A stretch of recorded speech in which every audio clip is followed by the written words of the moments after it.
Muy bien, ¿qué tal? Bienvenidos a este primer video en este canal.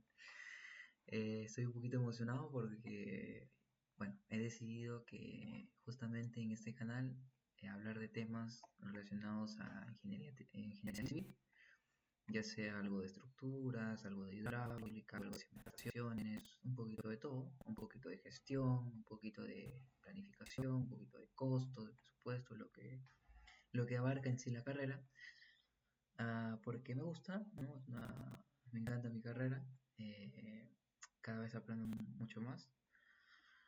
Y si quieren que hable de un tema, un ejercicio en específico, o quieres que les explique de un tema, sin ningún problema lo puedo traer acá. Me escriben en los comentarios y con mucho gusto yo lo hago, ¿no? Porque, bueno, estamos para aprender y para enseñar siempre que se pueda, ¿no? Muy bien, entonces vamos a hacer un análisis, en este caso, en este video, un análisis sismorresistente basado en la norma E030-2018. ¿Por qué 2018? Porque se me da la gana. No, mentira. A mí me enseñaron con esa norma, pero bueno, tranquilamente ustedes la pueden aplicar a la norma más actualizada. En este caso vamos a hacer un análisis de respuesta espectral, o también conocido como un análisis dinámico modal, ¿no? Hay dos formas de analizar justamente una norma. Está el análisis estático y el análisis de respuesta espectral, ¿no? En este caso vamos a hacer el de respuesta espectral, que es muy interesante cómo se trabaja. Y vamos a trabajar con estos datos. Vamos a tener, ¿por qué tres masas? Porque según el pórtico que he puesto acá como referencia, tenemos tres niveles, ¿no? Primer nivel, segundo nivel, tercer nivel. Por ende, vamos a tener un sistema equivalente que lo vamos a expresar de esta forma. Todo lo que está en primer nivel va a estar acá, en la masa 1, así sucesivamente, la masa 2, masa 3, ¿no? Ahora, dos observaciones que puedo decir o que puedo mencionar es que tener cuidado con las unidades, ¿ok?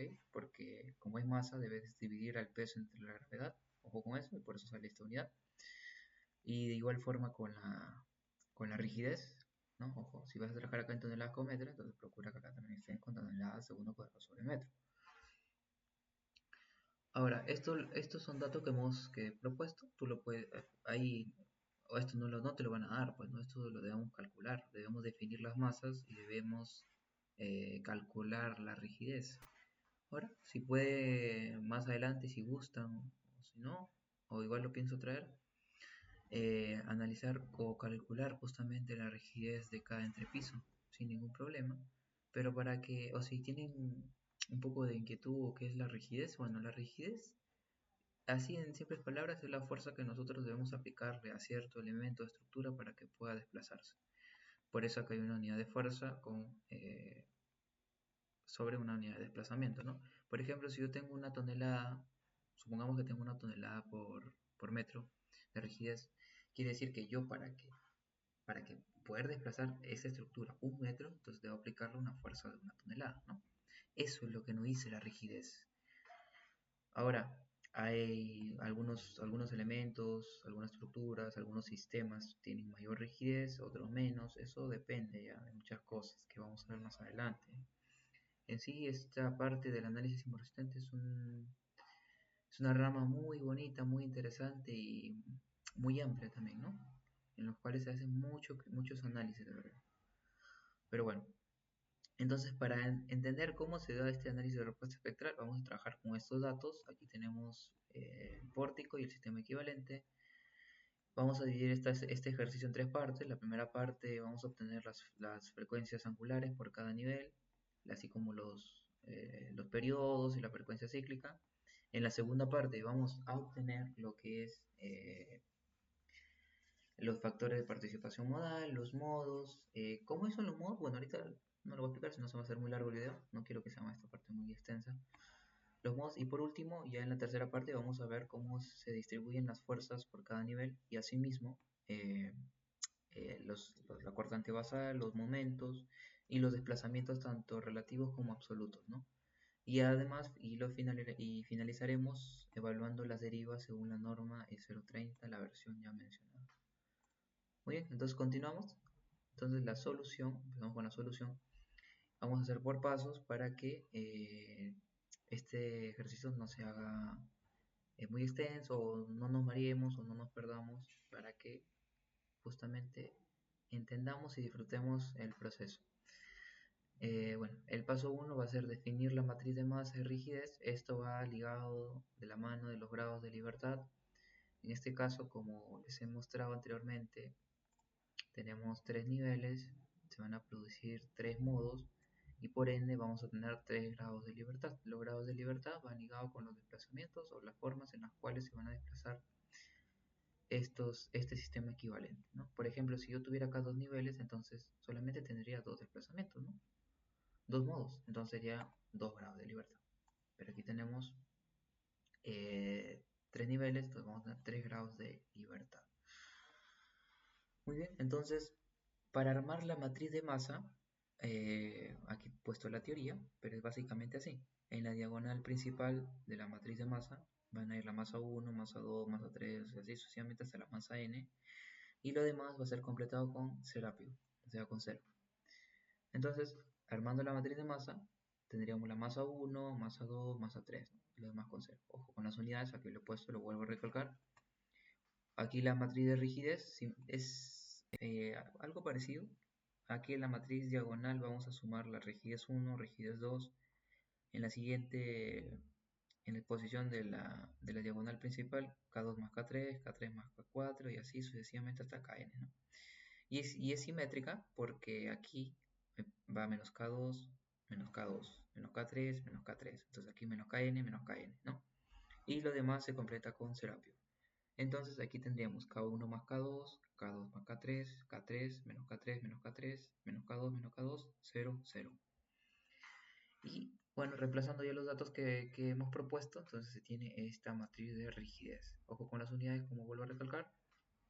Y de esta forma, de manera muy sencilla, obtenemos la matriz de masa y la matriz de rigidez. Muy bien, luego vamos a aplicar la ecuación característica, en la cual consiste, ¿no? La determinante de la matriz de rigidez menos la frecuencia angular al cuadrado multiplicado por la matriz de masa, ¿no? Y eso lo vamos a igualar a 0. Ahora, hay un detallito, ¿no? Que para la frecuencia angular al cuadrado lo vamos a reemplazar por lambda. Entonces, lambda va a ser nuestra frecuencia angular al cuadrado. Esto es para facilitar las cosas, para no complicarnos después con las raíces, etcétera, ¿no? Entonces hacemos que esto es lambda y al final, ya una vez tengamos lambda, le sacamos la raíz, ¿no? Y tenemos la frecuencia. O como ustedes quieran, de verdad. Pueden trabajarlo así también, pero bueno, yo lo prefiero trabajar de esta forma, de verdad. Y esta es la teoría, por ejemplo, para si tuviéramos 2 grados de libertad. Miren. Se va a formar esta matriz, pero en nuestro caso no. Ella es un poquito más complicada porque vamos a formar 3 por 3 y aquí también 3 por 3. ¿No? Y claro, en una determinante de 2 por 2 más fácil, ¿no? Porque es solamente multiplicar las diagonales, ¿no? Y restarlos. Pero bueno, acá no, pues en 3 grados de libertad no se puede trabajar de esta forma. Pero esto lo he puesto para que vean cómo es que se trabaja, ¿no? Entonces se produce esta ecuación, si se tuviera 2 grados de libertad, se produce esta ecuación y de forma resumida, el lambda 1, lambda 2 se puede calcular de esta forma, ¿no? Ahora, hay muchas formas que tú puedes emplear para resolver esto, hay muchísimas, puedes usar hasta software, ¿no? Para resolver esto, ya no es como antes, que antes sí o sí debías hacerlo a mano, ¿no? Ahora tenemos software que nos facilitan estas cosas. Bueno, eso ya, si quieren que trabajemos con 2 grados de libertad, también lo podemos realizar sin ningún problema, ¿no? Resolviéndolo con otro método, o con esto de acá, sin ningún inconveniente. Bueno, entonces vamos a aplicar justamente la ecuación característica. Esto lo vamos a aplicar a la matriz que ya hemos formado, ¿no? Entonces, se tendría, ¿no? Vamos a aplicar la ecuación característica y vamos a emplear un método para la obtención de los valores propios. Ahora, yo he expresado, o sea, como les digo, hay muchas formas de poder resolver esto. Yo voy a expresar, yo lo he calculado a mano, bueno, a mano entre comillas porque me ayudó del Excel, pero bueno, lo he calculado manualmente o semi manualmente. Pero también podrías saber, o pues como te digo, puedes incluir software, iMatlab, otros calculadores muy interesantes o ¿cómo se llama? Programas interesantes que te puedan ayudar a calcular esto. Pero les voy a presentar este método que me gusta muchísimo, que en la cual resuelve justo eso que menciono. Entonces, para esto vamos, mira, acá está, a menos lambda por phi va a ser igual a cero, que va a ser similar a la ecuación característica, pero vamos a hacer algo muy bonito.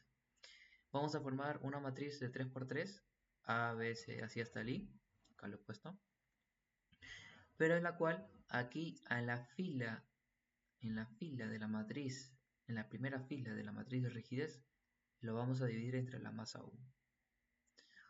Similarmente para la segunda fila entre la masa 2 y similarmente a la tercera fila de la rigidez entre la masa 3.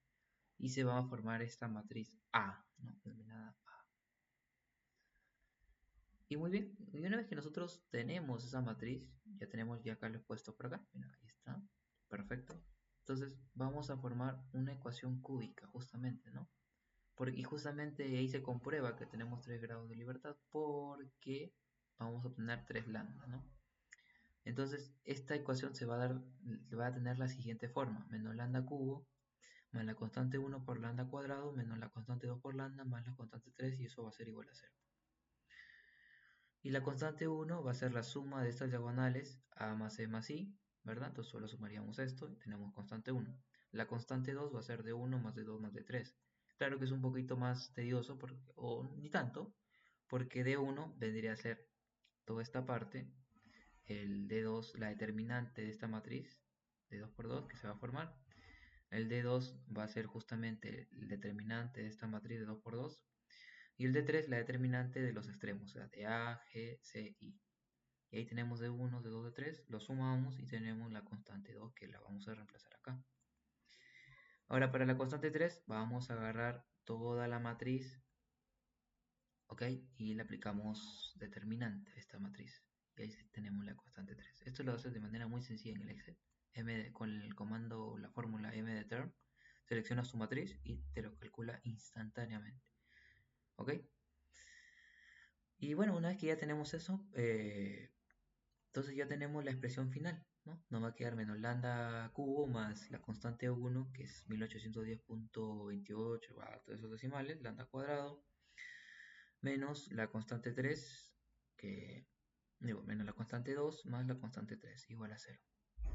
Y así de manera más sencilla, por así decirlo, tenemos ya la ecuación, ¿no? Se va a formar esta ecuación que nos va a ayudar a calcular los lambda. Miren, ya en esta parte ya tenemos las frecuencias angulares, los periodos y las frecuencias cíclicas, ¿no? ¿Por qué? Porque hemos definido que el lambda 1 va a ser igual a la frecuencia angular al cuadrado. Ahora, para resolver esta ecuación puedes usar tu calculadora científica, puedes usar no sé, otras calculadoras virtuales, lo puedes hacer a mano también, sin ningún problema. Hay tantos métodos para resolver estas ecuaciones cúbicas.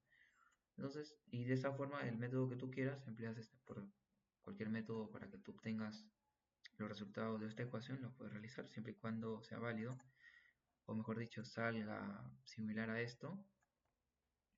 Entonces ya tengo los lambda. Yo en mi caso usé mi calculadora científica, o puedes usar, como te digo, cualquier cosa, no te compliques. La cosa es entender lo que estás haciendo, es entender el proceso. Una vez que tú entiendes el proceso, entonces todo se hace más sencillo. Lambda 1, lambda 2, lambda 3. Perfecto, entonces de esta forma obtenemos, y le sacamos la raíz a cada uno, tenemos nuestro lambda, nuestras frecuencias angulares, ¿no? Frecuencia angular 1, frecuencia angular 2, frecuencia angular 3. Y si nosotros queremos los periodos de vibración, aquí le puse recordar, un periodo o los periodos se calculan de la siguiente forma, ¿no? 2pi entre la frecuencia angular. Y de esta forma tenemos los 3 periodos. Bueno, como yo lo he trabajado en Excel, se ven muchos decimales, creo que ya para la próxima lo voy a corregir, ¿no? Siempre estamos para mejorar. Bueno, aquí tenemos, ¿y por qué he puesto de azul? Bueno, porque justamente el mayor periodo se le llama el periodo fundamental, por eso es que le he puesto de color azul, y corresponde justamente a la menor frecuencia angular. Y por último aquí también adicional las frecuencias cíclicas, ¿no? Que es la inversa del periodo. Y bueno, esta parte la vamos a dejar hasta aquí. Y en la segunda parte vamos a ver lo que les comentaba, cómo vamos a calcular los modos, los factores de participación modal. Y si es que no se hace muy largo, trataremos de llegar hasta las fuerzas, ¿no? Las fuerzas que ahí sí es un poquito más, que le voy a querer un poquito más de tiempo para explicarlo lo más detallado posible, ¿no? Y que se entienda. Bueno, lo dejamos ahí y nos vemos. Cualquier comentario los leo.